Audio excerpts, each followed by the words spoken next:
All right, I think everybody online can hear me.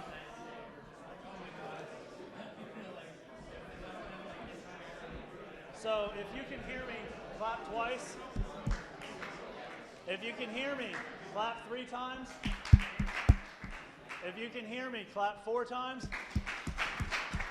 Have we got everybody's attention yet? There's still a couple people back getting snacks.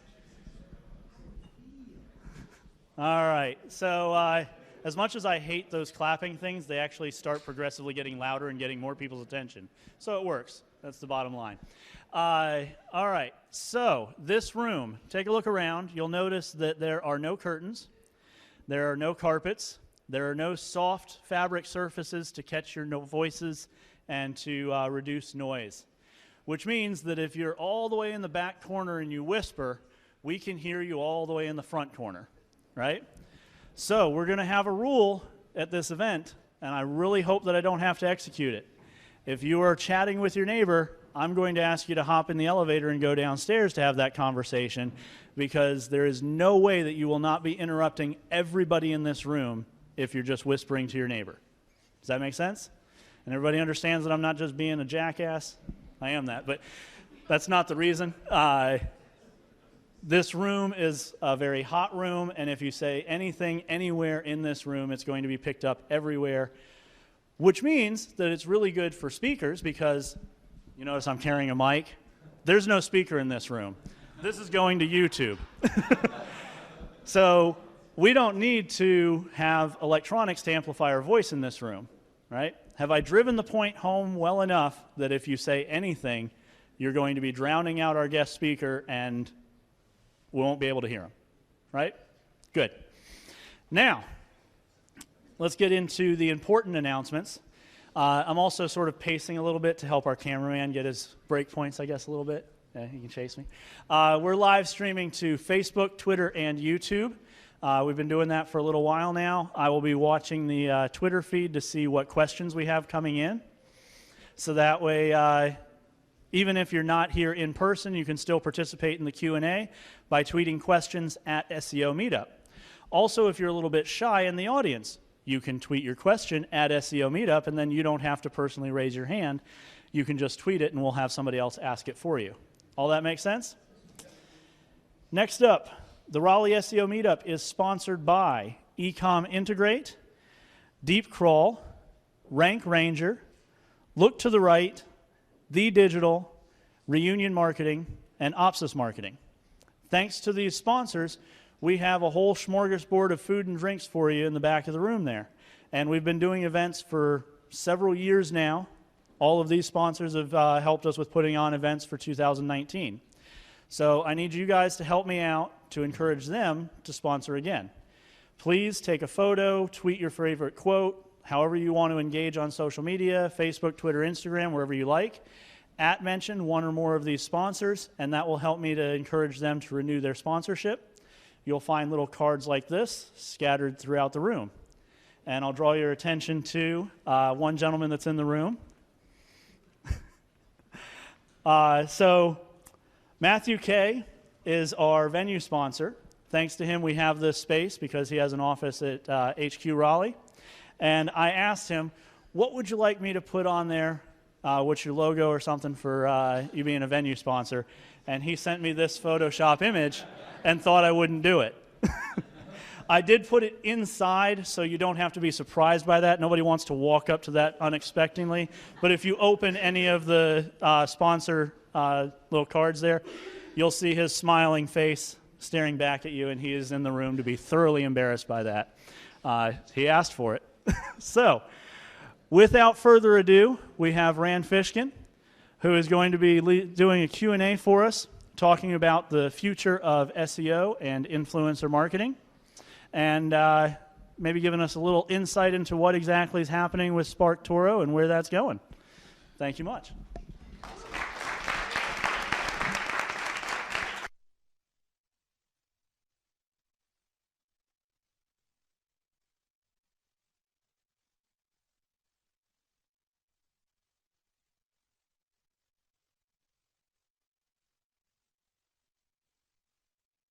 How about now? Can you hear me on the live stream? Better? All right, excellent.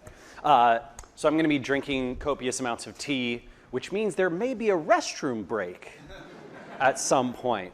I don't know if you know, but Jews in their 40s have small bladders.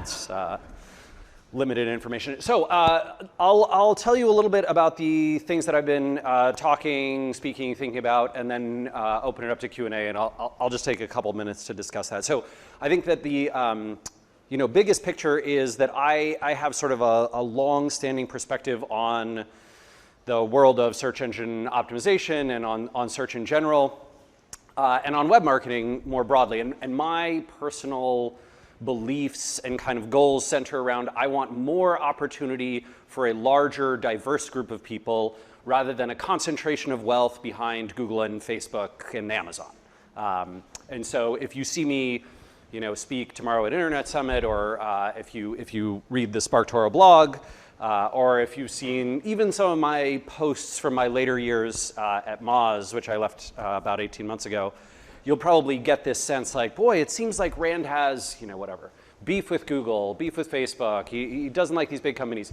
And in general, it's not, I don't have anything against them, right? I don't have something where I say, oh, I think Google is bad and evil. I think that there are frustrating things where, broadly speaking, Google, who has enormous amounts of wealth and power, I would say they are among the most powerful organizations on the planet, that they basically, in order to seek new opportunities, in some cases, rather than spending dollars and effort on innovating into new sectors, creating new opportunities, they've decided to compete with the publishers, content creators, marketers, all of us, right, who've essentially built the web underneath them in the way that they wanted and helped them to become who they are. And that frustrates me quite a bit, right? I feel like that's a little bit sort of fundamentally unfair.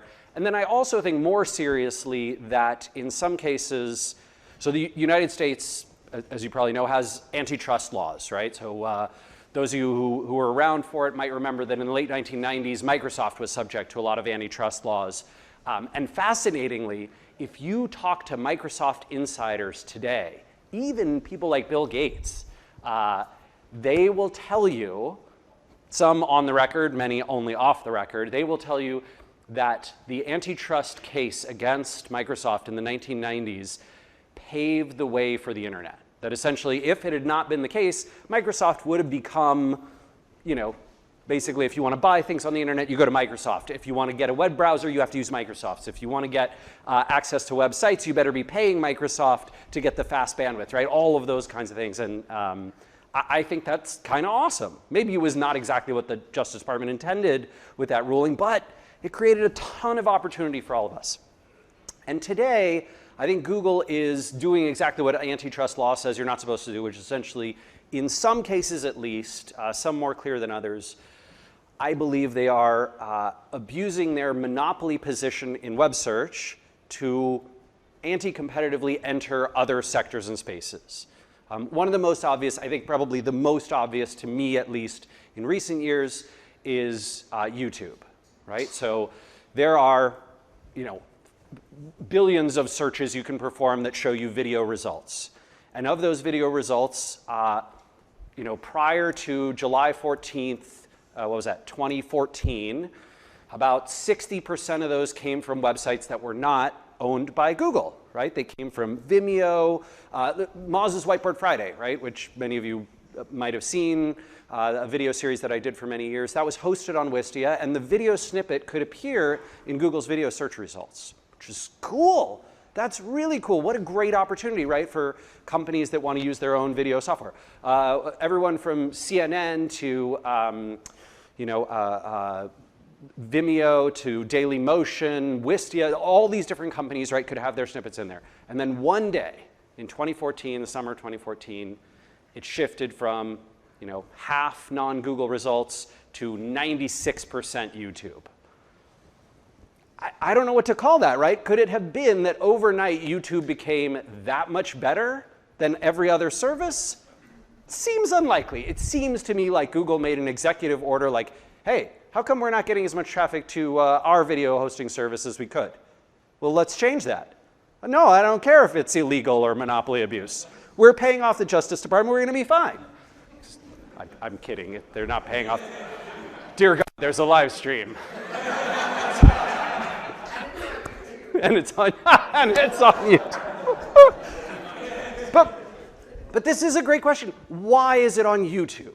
It's on YouTube because that is the platform that has become synonymous and near universal. And part of that is Google's decision to make everyone else unqualifiable for Google's results, right? You don't have the opportunity anymore that you did. And so, when you see me talking about these kinds of things about, Google taking featured snippets from different companies, some of which are not amazing players, I think a lot of people are not huge fans of Yelp, and yet Yelp is a big, sort of adversary to Google in some of these results, and I think fairly so. You might see Celebrity Net Worth, who some folks have pointed out, well, their business practices, they might do some sketchy things. Yeah, but they have a real complaint against Google, right? That's why they testified in Congress earlier this year about that. Genius.com, who does some interesting stuff, but again, has a really interesting case. If you're not familiar with those, we can talk about them more. And then, broadly speaking, I think from an individual marketer perspective, like, we can discuss a lot of this institutional action, but, right? My hope is it only takes a few of us in the field to go and have those conversations with whatever, the press or members of Congress or what have you, right? Attorneys general. But for all of us, we have to be thinking about this fact that Google is taking away clicks, right? That essentially the zero-click search is becoming the future. 4 or 5 years ago, it was probably 30% of searches ended without a click. Today, it's more than half. I expect within the next 5 years, it'll be more than 2/3. We could be sitting here in 5 years, it could be 80%, right? It could be that almost all searches, Google has found a way to solve it without anyone clicking on anyone else's website. And that means if we want to drive value from Google as marketers, we need to figure out how to get value from a search that ends without a click, right? That is now on our shoulders. I think today, most employers, right, if you're in-house, most agencies, if you have folks coming to you, you don't get a lot of opportunity or credit to do that, right? They look at their web traffic, they look at their Google Analytics results, they say, you do SEO, you do search marketing, you do content marketing, get me more traffic. That's my metric for your success. I think, frankly, we have to start having those conversations right now. Smart organizations already are having those conversations about how do we get value when there's no click to be had, and bringing that back to their teams, their bosses, their clients, their employers, and saying, okay, the game has changed. How are we going to get value from this? And I might show some more examples tomorrow at Internet Summit, and you can find some from the SparkToro blog, actually from the post today as well. But with that being said, that's where I'm focusing a lot of the individual action, right? Getting value from those, building brand, nudging branded searches, which is one of the few things Google can't take away from us, right? If somebody searches for Expedia, it's much more difficult for Google to take that search away from Expedia than if someone searches for cheap hotels Raleigh. So, yeah, with that, I'll wrap it up and open it up to Q&A. And I think, Frank, are you, okay. I do have a mic, and I can't run along the windows. Let me come up along this side here. You can project to the room, but get away to get to the internet. Yeah, just a quick follow-up that's on topic is, do you think that Bing becoming bigger or DuckDuckGo, or is that the solution? Is it just more competition? Is it deregulation of Google? What would be the ideal in 5 years? Yeah. I think this is actually something that economists and business folks and entrepreneurs and people like all of us disagree about, right? There's a lot of disagreement about what is the ideal outcome or solution. Hilariously enough, one of the reasons that my voice is going is, in addition to giving this talk this morning at SMX, last night I was out at a very loud restaurant in the Lower East Side, big group of us, and someone from Google asked, okay, let's say you get your wish, Rand, and 2 months from now, Google doesn't exist in any form whatsoever. He's basically like, I think the world devolves into chaos. It's the apocalypse. And I kind of had this like, I mean, I don't think Bing is as bad as you're making it out to be, first off. And he's like, no, Bing couldn't handle the load. To which my response was, but Microsoft has a huge cloud computing division. You don't think with 60 days they could like roll it over? Okay, maybe, right? Maybe it'd be frustrating. But then people would go to individual websites, right? And people would go to different maps providers, and people would, yeah, maybe we'd have a few months where there's just a ton of entrepreneurial opportunity, right? Where building internet businesses suddenly becomes incredibly attractive and investment dollars are thrown at it. I don't know that that's the worst outcome in the world. I'm not sure. I will say this. I don't think there is any possibility that that happens, right? I think that let's take the most aggressive of the actions that have been suggested thus far, which I'm not sure whether that is Bernie Sanders or Elizabeth Warren from the Democratic nomination. If you're following that instead of, I don't know, the impeachment hearings or how to get zero-click searches to give you value. But those proposals, right, from the sort of leftist-leaning groups, at least on those issues, I think Elizabeth Warren's probably more center, but on this in particular, she's pretty left, right, which is, I think we should literally break up Google, right? Literally break up Google into some component parts. Like, I don't think they should own and control YouTube, which I think is a very reasonable, extractable thing, and that suddenly makes another huge player in online advertising, which probably means overall more spending and also more competition between the players, which is probably historically has been a healthy thing for economies. I think one of her proposals is also to potentially look at the DoubleClick acquisition. That one, I don't know how you unwind. That feels much more challenging to me. That seems like the kind of thing where, Department of Justice looks at it when you get into office and they're like, we can do some other things. So I don't know about that one. I do think it would be very, very interesting if they were to undo something like Maps, right? I think that Google Maps alone individually is a very powerful, really interesting advertising and search platform and search engine. And I think that it would be super cool if local businesses could compete for their listings against a Google Maps listing, the way you can compete against your Yelp listing in organic results. I think that would actually be really nice. Like a lot of local businesses, I don't know about how you feel, but I talk to a lot of local SEOs and local marketers who feel like they don't want Google to own and control both the UI and the UX and all the branding experience around their business. And right now, there's not a lot of opportunity, right? Local is a place where zero-click searches are crazy huge, and you either play Google's game or Google will play it for you. So, yeah.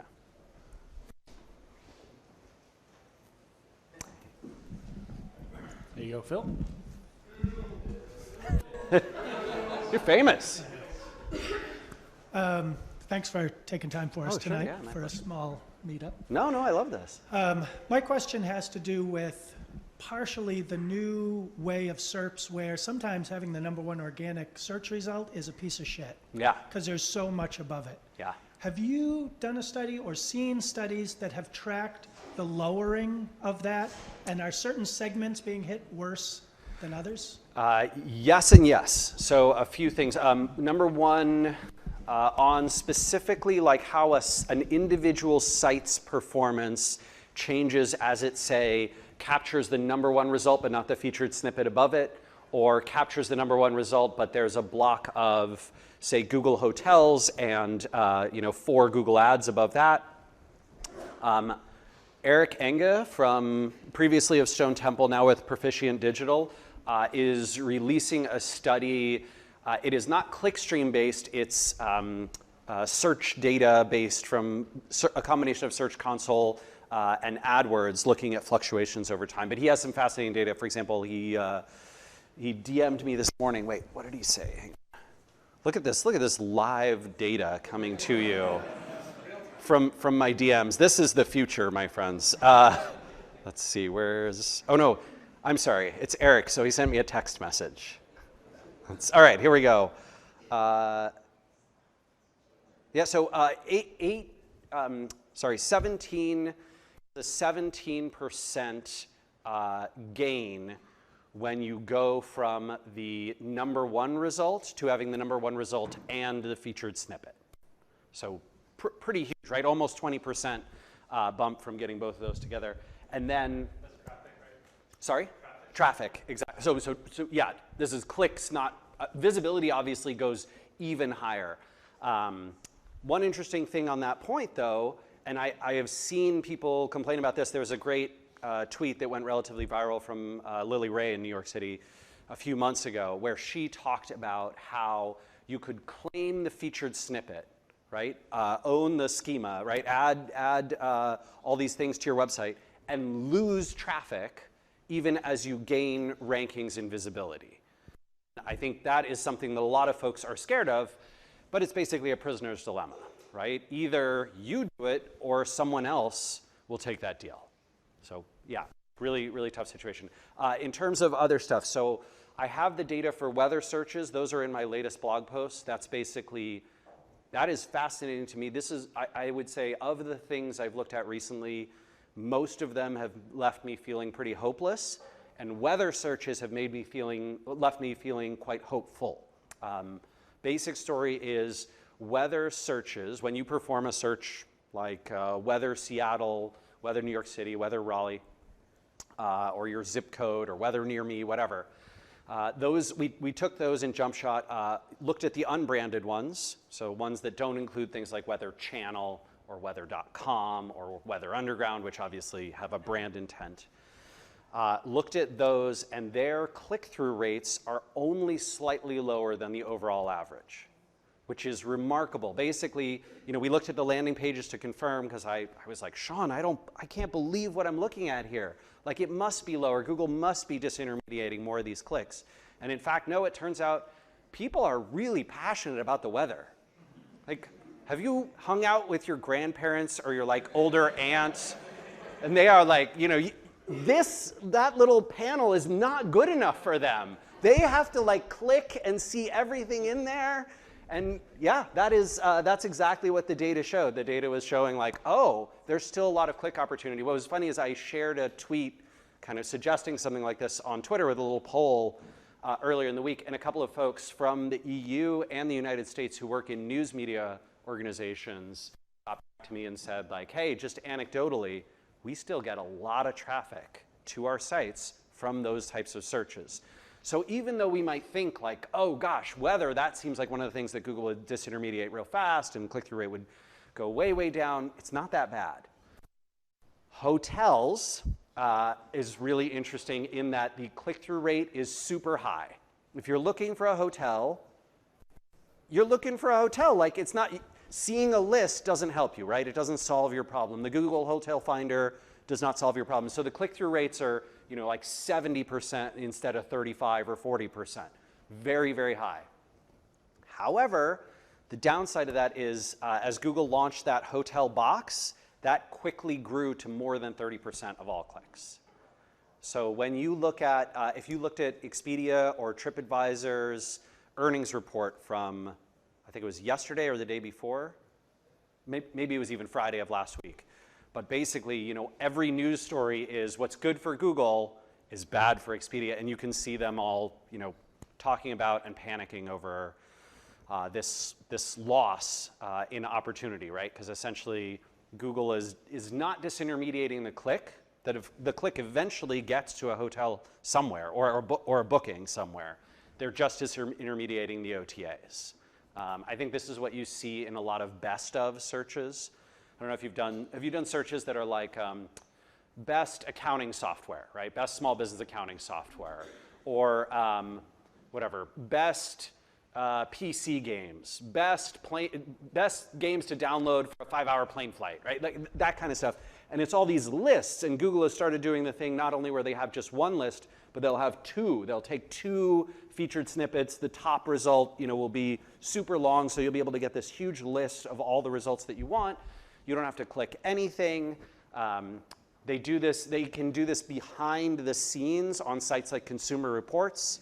So you get, you do a search for best vacuum cleaners, and Consumer Reports, who has a business model, right, where they're charging all of us a subscription fee, that Google crawls that data and then shows it to us, and I don't need my Consumer Reports subscription fee. As long as they let Google crawl them, I get the featured snippet right there. So those folks, those ones, hotels, those are really, really losing out. All right, so before we get to that next question, I want to do a quick reminder because I can hear a lot of whispers up here. I don't want to have to invite someone to go stand down in the lobby. So please, this is a very hot room. If you do have to have a conversation, take it to the lobby. Also, a bunch of people have shown up late, and I can see some people craning their necks. There's 6 seats right up here. If you want to take this pause for a moment and migrate to those 6 seats so you can hear. All right, last chance. Come on down. Frank, you were mean mugging Patrick, weren't you? So you were talking about the kind of quasi-prisoner's dilemma aspect of a lot of what Google wants us to do. So that it seems like there's a cost-benefit analysis like that we as marketers need to do around, are we doing a thing that gives us a competitive advantage, or are we doing a thing that gives Google the makings to make our site obsolete? Yeah. What do you think that line is? So I think the math is a little different. I think it's less, unfortunately, it is less about the do we give Google the data they need to disintermediate us or to harm our businesses, and more about, do we want to give Google the data, or do we want to let a competitor of ours give Google the data? Because we do not have, what we don't have is a sort of, association like a lot of other professions, right? Lawyers, doctors, publishers, retailers.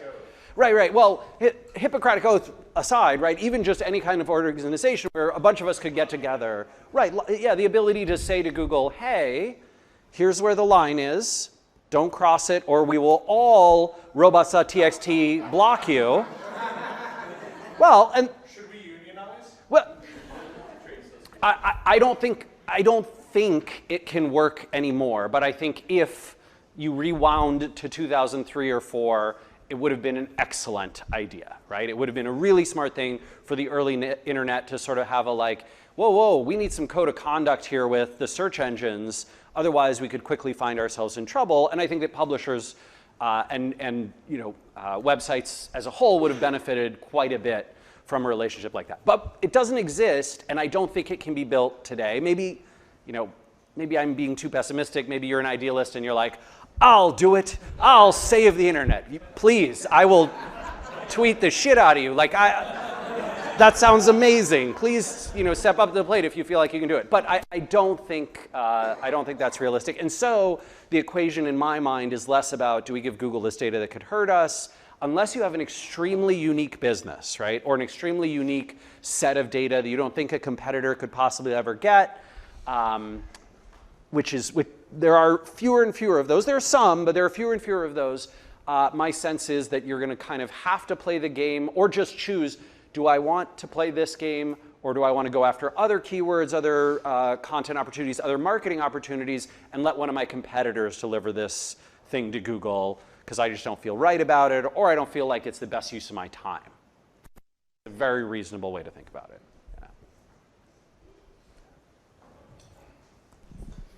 I've got a quick intermediate question while we're walking over to this person. All right. The robots.txt, I may be wrong, but there's no actual law that says anybody has to respect that, right? That is correct. Technically speaking, in fact, there was a fascinating lawsuit that was just lost by LinkedIn, owned by Microsoft, which is very good news for anybody in this room who might crawl websites and collect data from them. Google included, by the way. I don't know whether, I think Google would have been what's that called when you join a defendant to defend against a, class. So I think Google would have joined in if it had gone any further, but basically the court tossed it out that LinkedIn was trying to defend itself against a sales software site that crawled LinkedIn, collected profile data, public profile data, right? Stuff that you could find if you just visited LinkedIn from Google, and then aggregated it and showed it to folks, right? To basically salespeople. And LinkedIn lost this case saying, if you display something publicly, if it is freely available to people who don't have to pay for an account on your website, you cannot basically block or sue someone for crawling that at scale. Really good news for Google and all search engines. Also really good news, I think, for all of us. But yeah, to your point, robust.txt is a guideline. It's a fascinating game to play. Like, well, what if we all banded together and put robust.txt and block Google? Would they stop respecting it? I don't know. Just pull Wikipedia. You're right. Like, who knows? Who knows what they do? So thanks again for coming in and speaking to us tonight. So wanted to talk a bit about shopping search, comparison shopping. So for us that have been in SEO for a long time, you go back to the frugal days. Yes. And then base, and then the 47 other names because Google can't come up with a product name and stick with it. But back in the frugal days, everyone had everything listed on there because it was free. And then when they transitioned, so back then in the Don't Be Evil, when they said they were never going to charge for shopping search. And then they completely backtracked on that and came around and put it into AdWords. And the experience was terrible for advertisers because I had clients that were 50% of their revenue was coming from Shopping, free frugal search. And then that transition was rough because frugal was always problematic. It'd go up and down, it'd crash, the data feeds would break, even though you hadn't changed your data feed. But how do you look at shopping search today and the ecosystem within AdWords and how that's surfaced within the Google search results? Yeah, I mean, my perspective is that Google senses a tremendous amount of opportunity there on the monetization side, but I think they also, in a rare case, they sense a real threat from Amazon.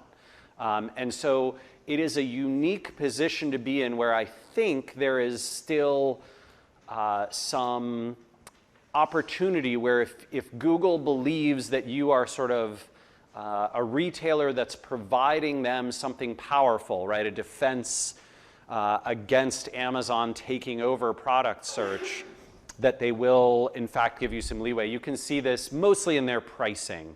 For example, I think Nike today announced, right? Today announced, we're off of Amazon. You will not be able to get Nike products on Amazon, which I think is a really smart way to play it. Again, if you're Nike, you want to control the user experience. You want to control the UI. One loyal customer, I think, to Nike's website is worth 50 people buying your shoe on Amazon, in my opinion, right? And so I think Nike's playing that smart.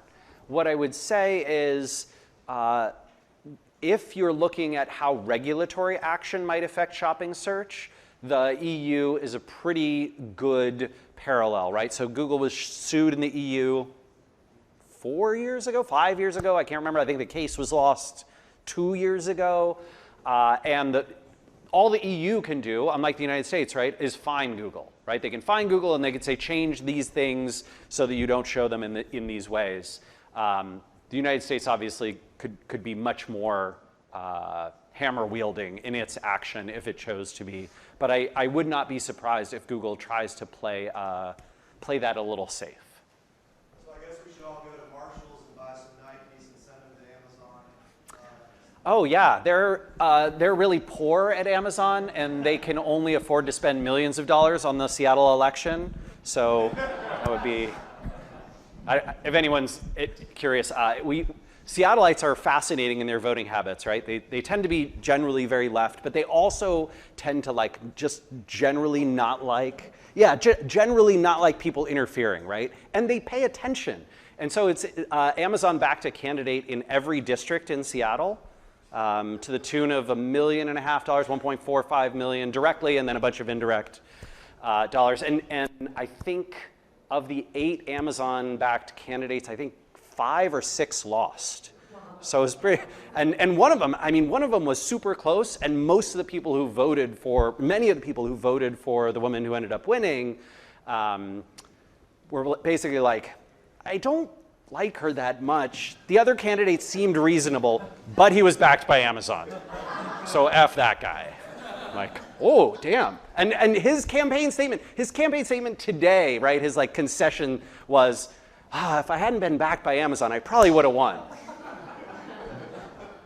Kind of a crazy state. I don't know. Yeah, it's weird when a company takes over your town. Like, that's a strange thing. Slightly off topic there, sorry. Hey. Hey, so it's been kind of the talk of the town as of especially today even. I was wondering what if you have any insights on like, even not just from a marketing perspective, but from a user perspective, what Google calls the biggest update in 5 years, how the BERT update is going. Oh, yeah, BERT update, gosh.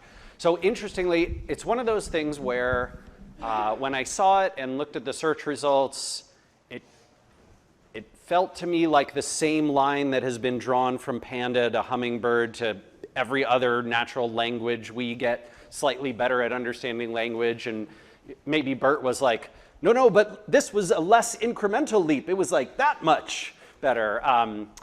Yeah, I don't see it as particularly revolutionary. I agree with Google's representatives on Twitter who've generally said like, there's nothing to optimize for here. Well, okay. I slightly disagree with that. I think the same thing that we have been optimizing for, right? If you've been optimizing for how people search and the natural language that they use and searcher intent and grouping intents together into content that solves a large portion of the searcher's problem rather than sort of classic old school, 2010s SEO, which was sort of like build a page for each keyword and try and get the anchor text pointed to each of those keyword pages, right? If you've been going in the Hummingbird direction already, BERT is only just going to reward you more. So that's kind of my 2 cents on it. Thanks.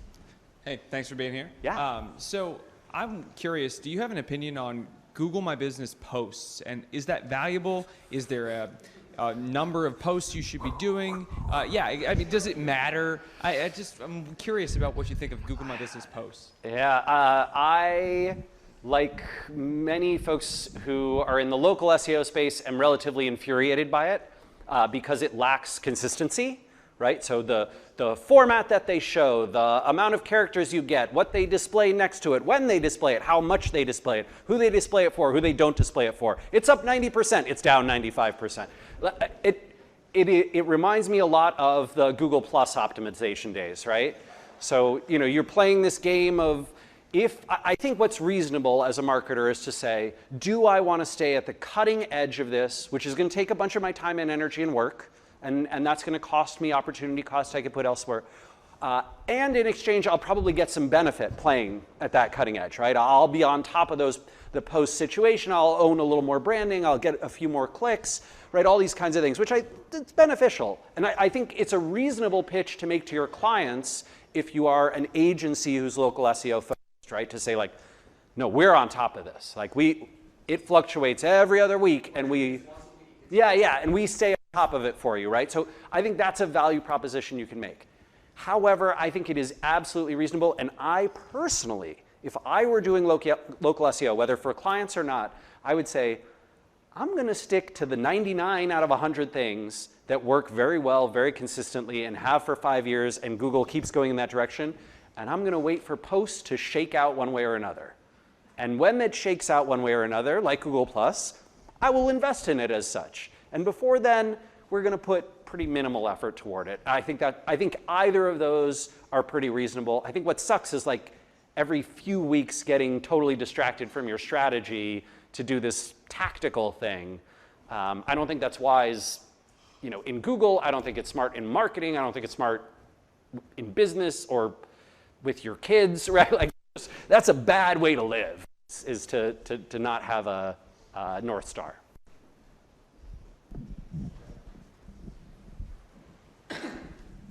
Hey, Rand, thanks for coming out to Raleigh.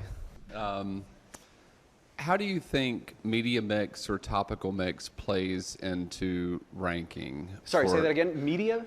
How do you conceive that media mix or topical mix plays into ranking? And let me give you just a couple of examples, right?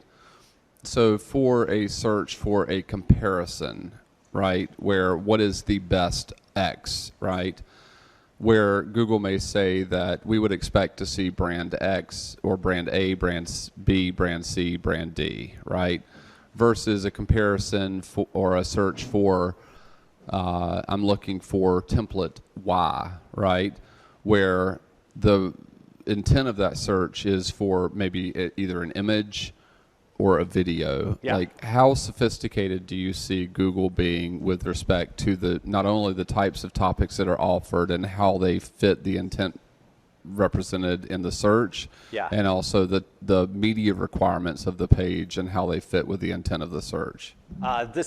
This might be my favorite question. That is hardcore, deep SEO, man. I love that. Okay, so all right. So in terms of sophistication level, I think where Google is today is they are very good when they have lots of data around a topic. Meaning lots and lots of people are performing the search, and then they get to see the behavior. And so when you get to best AutoCAD software, right? Best financial planning software, best Dungeons and Dragons game, whatever, sheet, module, right? They're good because they see a lot of those searches. They see the behavior that searchers seek out. They see what's good and what works well and what doesn't. Where I see it falling down, like in general, when folks have shown me examples of like, hey, it doesn't feel like the natural language processing's working here. They're not showing good examples, or the result that they have is not the result I would expect. I had an example yesterday, or in my slides this morning. If you search for best meat substitute or best vegan meat substitute, my expectation would be you'd see like the Impossible Burger and Beyond Meat and the other brands that are sort of they're not there yet. It's all like ground up avocado seed or something like that. You can tell that I'm not a good vegetarian. Not vegetarian at all, to be honest. But quinoa flour, whatever it is, right? So it's a bunch of recipe stuff that's in there, and I think that hasn't propagated yet, but it will eventually. It is also true that when I've seen it in non-English languages, especially languages that where Google has much less search data. So I was in the Czech Republic, was that last fall? Sorry, I think it's just called Czech now. But in Czech, right, and in the Czech language, Google doesn't have nearly as much data as they do in English, so you see that those types of results are way worse.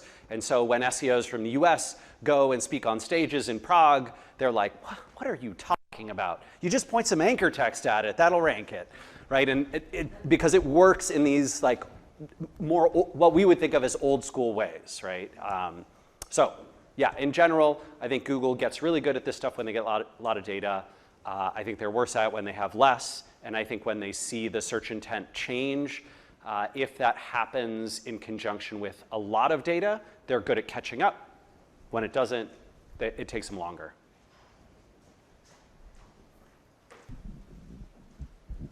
So, hey Rand. So you mentioned that Google has a lot of this data and they're able to improve their search results. As a consumer, I think the direction that Google's heading is better. Like as a user, like as a marketer, it annoys the hell out of me. But I don't blame them for it. Their product is free for me as a consumer, so I'm happy. That being said, a lot of the discussions revolve around like who's going to replace them. Is it DuckDuckGo? Is it Bing? Blah, blah, blah. And one of the things that I constantly go back to is the length of time that Google has existed, the amount of data that they've collected to be able to disambiguate searches, identify like what people are actually meaning, what they're clicking on. That amount of data is not available to anyone else. That's correct. And so the idea of any other search engine being able to come in and topple this giant and create the same type of experience that I get as a user seems pessimistically impossible.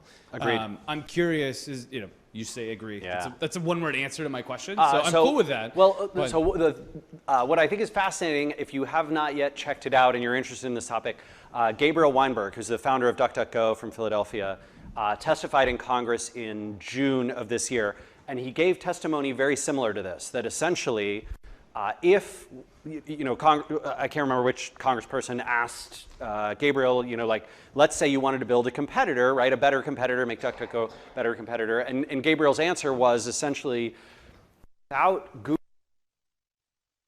right, the searches that are performed, what people click on, what they don't, when they click the back button, when they go to page 2, without that data, it is next to impossible to build a better search engine. And so the wall that Google has built is usage. And we don't, in the United States, we do not, our antitrust laws don't have a concept of this, right, as being a moat. And therefore, we don't really have a way to handle it currently. I think that the most likely scenarios from the best thinkers that I've seen out there are two things. One, the web starts to split a little bit as a few players get very big in their individual verticals. Amazon in product search being a very primary one. You could imagine, I think there's still opportunity for somebody to get great at podcasts. It doesn't exist today, right? Google doesn't own it yet. Someone could become amazing at podcasts, but if Google jumps in there first, within a few years, they'll be unassailable.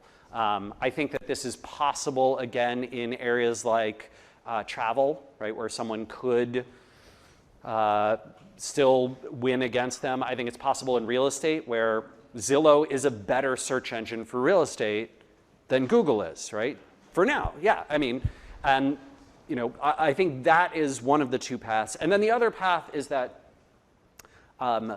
Google does something internally to destroy their own reputation or ability to keep up.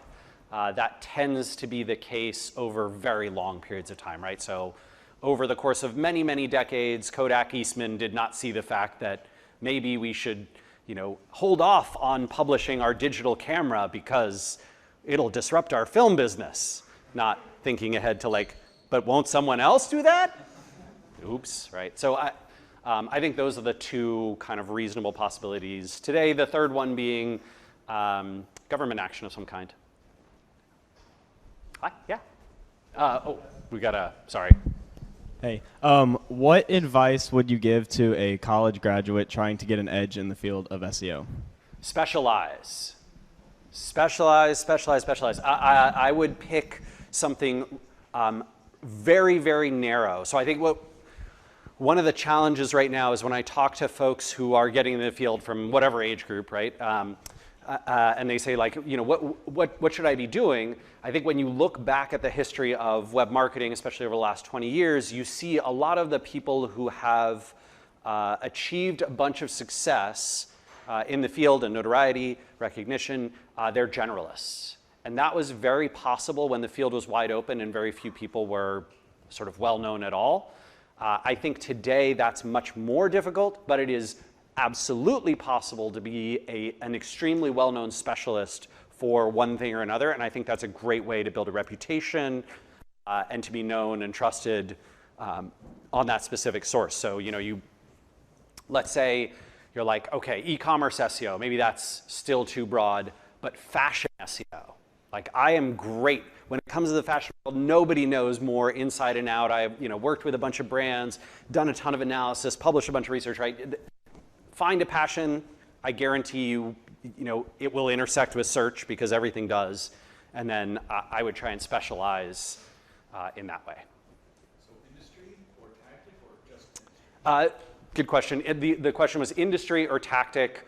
And I would say you can do either or you can combine them, right? So you could say, I am the best link builder in B2B or B2B software.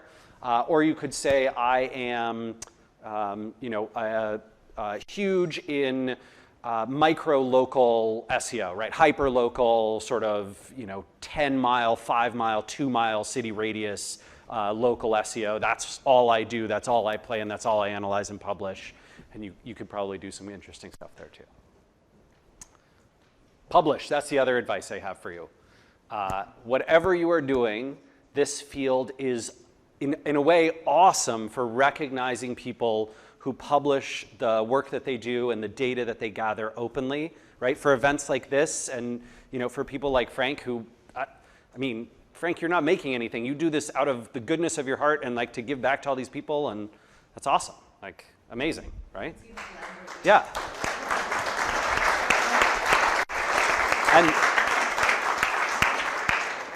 And what's awesome about that, right, is there's, I don't mean this to be glib, right, but there's 1,000 Franks in the SEO world, right? That my career is basically built on the back of kind people like Frank and many others, right? JR's here, and right, like inviting me, putting these types of things together, amplifying work, and so I try to do the same thing, right? I have a big megaphone now, and so.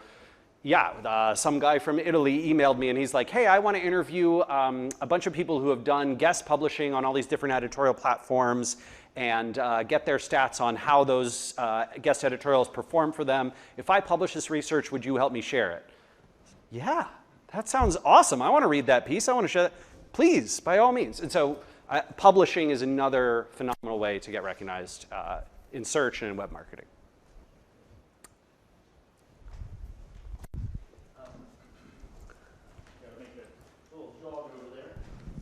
On my way. All right. Thanks so much. By the way, another tip, if you're getting into this field, follow this guy and go to Ma's blog, learn. So anyway, question for you. I'm a portfolio marketer, product marketer. I don't have time, and I have a background at HTML, CSS, crushing it on the website.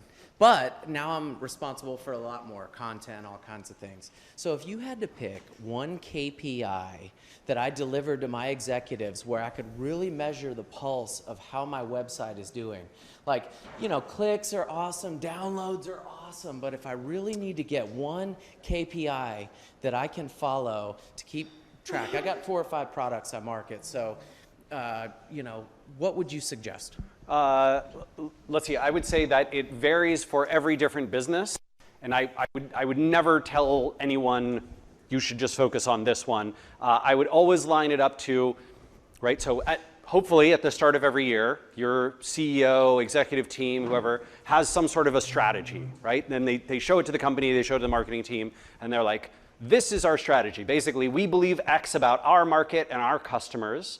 As a result of X, as a result of the market wanting this and customers wanting this, we are going to serve them in this way with these products, and here's how we want to market them.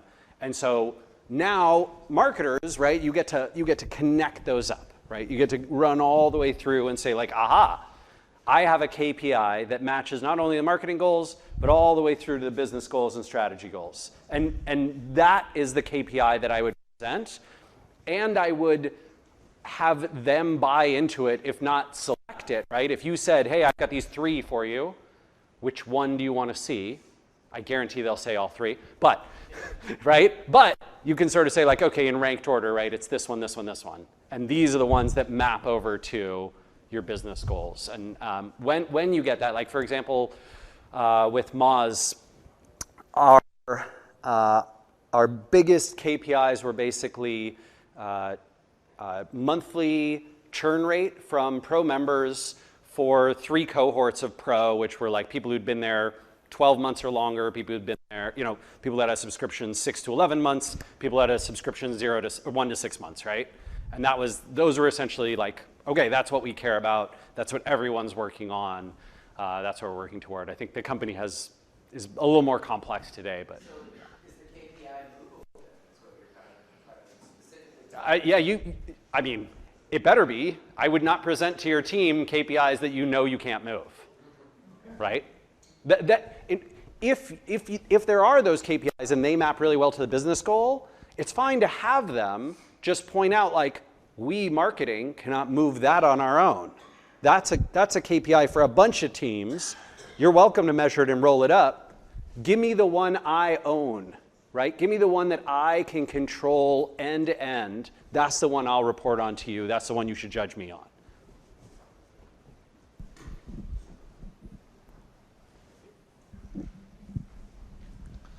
Slight curveball.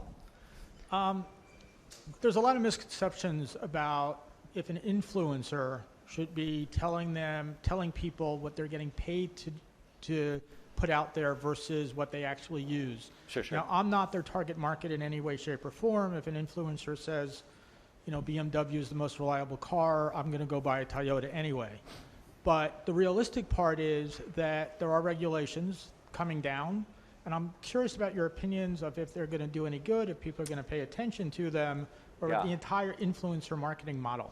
Yeah, great question. So influencer marketing, I think, is having sort of a a day in the sun, has been over the last 12 to 18 months. I would expect that it probably will for another couple of years at least.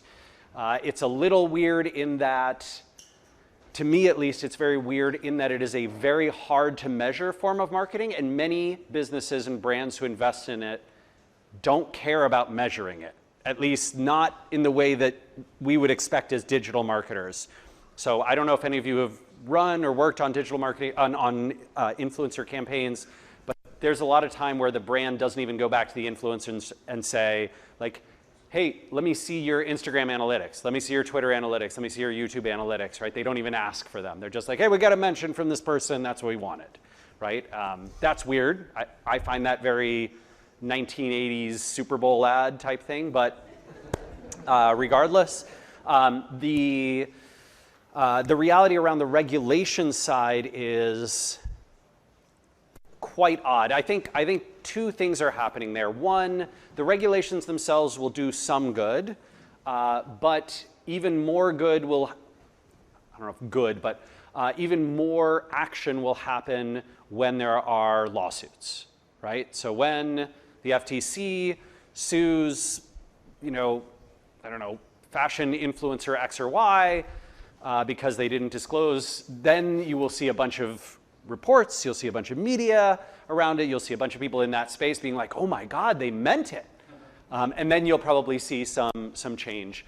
The other thing that really weirds me out, I don't know if you saw this report from Instagram, it was maybe 2 or 3 weeks ago, but Instagram ran a, not a test, it was a, what's that called, like cohort analysis, where they looked over the course of 6 months at Instagram influencers who did and did not tag their sponsored posts as being sponsored, right? So they did disclose or they did not disclose.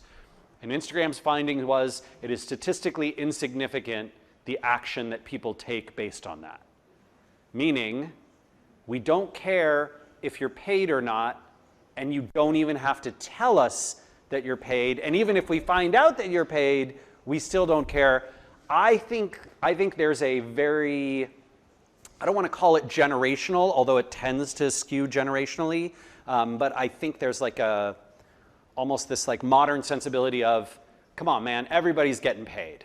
Like everybody who promotes anything is getting paid, and so I just assume everyone's getting paid and I take action regardless. If I like this influencer, I don't care that BMW gave him 50 grand, I'm going to buy a BMW anyway.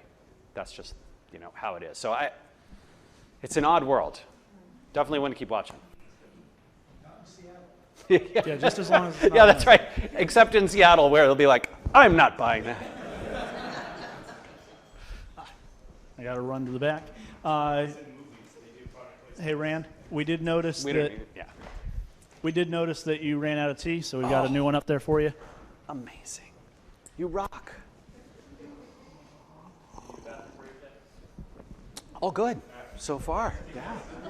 Look at this. It's this dry weather. It's just like evaporating it. Hi. So with the company I work with, we do very much for local marketing for contractors, painters, HVAC, plumbers, what have you. And we rely a lot on trying to get into that knowledge box or with the FAQ schemas and trying to get that rich search result to get people to interact with the search results. But with Google having those and monopolizing click rate, it's harder to get click-through. So what would be some advice on ways to still manage to gain that click, even though we're trying to get that rich snippet? Yeah.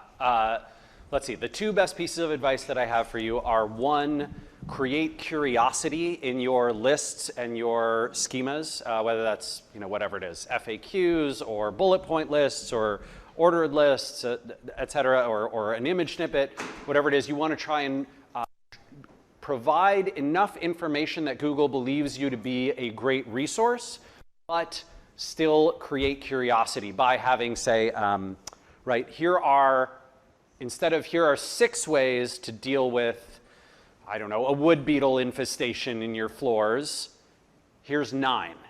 Because Google doesn't show 9, and you should not order them best to worst, you should order them worst to best, knowing that Google puts the best ones at the bottom.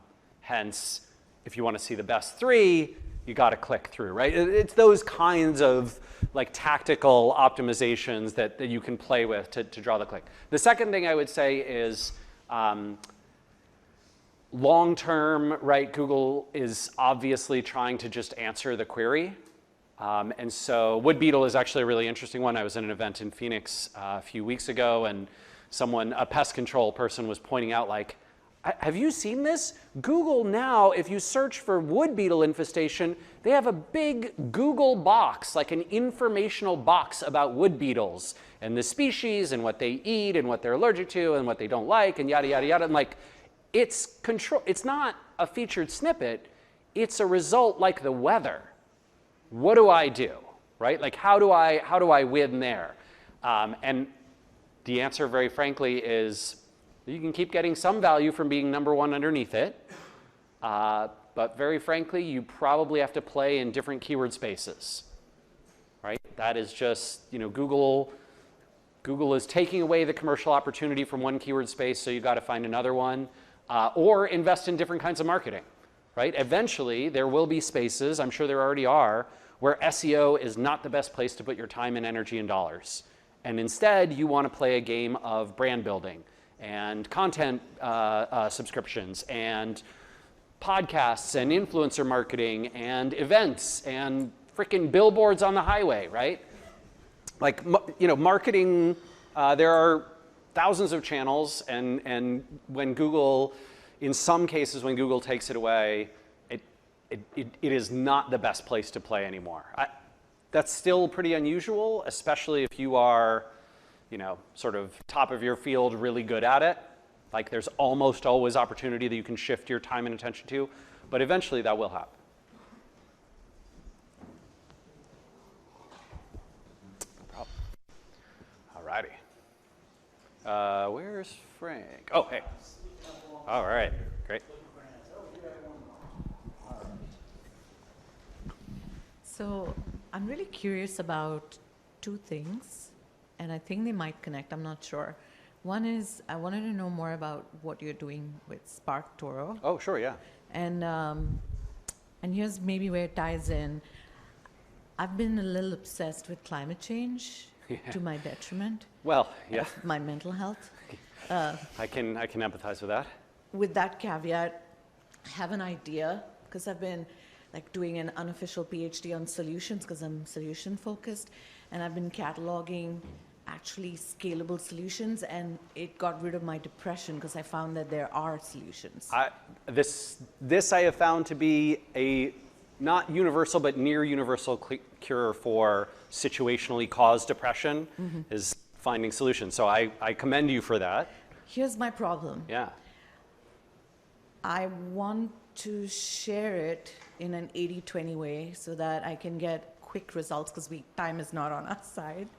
And I don't know, I'm not an SEO, I'm a generalist, unfortunately. So how can I do that in a way, the lazy pants way, because I'm pretty lazy too. So, okay, let's see. So a few things. One, search and SEO, generally speaking, search marketing, is awesome when there are lots of people who have a specific intent in mind, and they perform that query with that problem, wanting to solve that problem in some particular way. Then it really, really pays to have those rankings. Issues, so broad economic, social, political issues tend to be very poor matches for search marketing.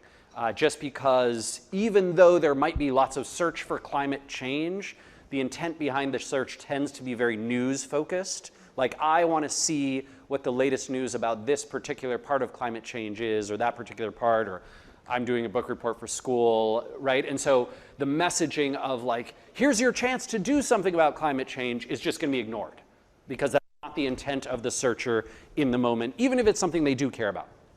Those tend to be much better opportunities for brand building, for brand marketing kinds of investments, for content marketing, in some cases for influencer marketing, and in other cases it is less the 80-20 like of how do I get the message out there, and more how do I get the message to this extremely small number of correct people, right? Yeah. And so, I want to get it to bigger companies. yeah. Solutions are really B2B. So LinkedIn is what I was thinking. Yeah, and big. Oh, yeah, I see. Sure. So I can talk a little bit about what SparkToro does. But yes, I think that if the goal is I want to influence a small number of people at large companies, my experience has been on that it is almost exclusively relationship driven, right? So when you see salespeople who are extremely effective at selling into big organizations, they tend to be very relationship driven, have sort of pre-existing relationships. I think it can also be the case that if you build up some, what would I call that, like celebrity clout? Cachet, right? Like, it's sort of weird that we all pay way more attention to a 14-year-old Swedish girl when she talks about climate change than when, you know, climate scientists talk about it. That's fundamentally weird. But you can kind of understand it, right? You can kind of understand it when it comes to like, oh, but that's how like the human mind works. It latches onto this like, here's one weird Swede who believes in climate change, you know, that kind of thing. I don't think it will off 14. Yeah, this is not necessarily my exact recommendation, but I'm just saying like those kinds of things, those kinds of campaigns can work. As for SparkToro, first off, you're very kind to give me a free platform to share what I'm doing. So the fundamental problem that Casey and I were perceiving is basically that it's just very hard to learn more about your audience without doing large-scale surveys and hundreds or thousands of interviews. So if you want to know what podcasts do architects in Los Angeles listen to, that's a really difficult pain in the butt question to answer, and you might spend 50 grand with a PR firm to run a study that probably will not have great accuracy around it. And our insight was that basically that data exists latently on the web already. You just need to crawl it and aggregate it in the right kinds of ways and build a database, and so that's what we've done. And so now you can basically search for any audience and get a bunch of data and intelligence about them. We call it audience intelligence, but so basically you literally could type in, you know, Raleigh SEO, right, and see that this meetup is quite a popular account that is well followed by people who are interested in SEO in Raleigh, North Carolina, right? You could search for, you know, I want to see what people who talk about climate science in the UK, what they pay attention to, and you could see the websites that they visit and the YouTube channels they subscribe to, and then you could say like, oh, okay, I want to get on those YouTube channels, I want to sponsor that podcast, I want to go to that event, I want to be on those websites, those types of things. And other kinds of data like words and phrases they use to describe themselves and that you'd find in their bio, and geographic information, et cetera, et cetera. So that's essentially SparkToro in a nutshell. We hope it's going to launch around January. We're still beta testing it, but yeah, you may be able to find some interesting sources through it, and it's right around the corner. Our goal is, of course, as you might imagine with me, right, to make it available to lots of people for a low price, as opposed to only a few people for a very high price, which is one of the reasons we didn't raise any venture capital, because I think if we had, they'd be like, no, you will charge lots of money for this. Maybe it's not the worst idea, but. So your target audience is marketing people mainly? Yeah, so far in the beta test, the three groups it's been most are entrepreneurs, like founders, who want to learn more about their audience as they build products for them. agencies and consultants, and then in-house marketers. Kind of in that. All right. I want to thank you very much for coming out and talking with us. Frank, With the raw thank you waste so and- much. This is awesome, man. Awesome. Really appreciate it. And I think they've enjoyed the Q&A. Hey, look, I get to So- Jack Donaghy it Yeah, for you the got a first couple of time. Like drinks. I can two-mug this thing. Speaking of a couple of drinks, we do have 2 drinks for everyone. If you want to grab another one, keep in mind that the goal is to socialize and network, not get plastered. So self-regulate. And we've got a little bit of food left over and plenty of time for network.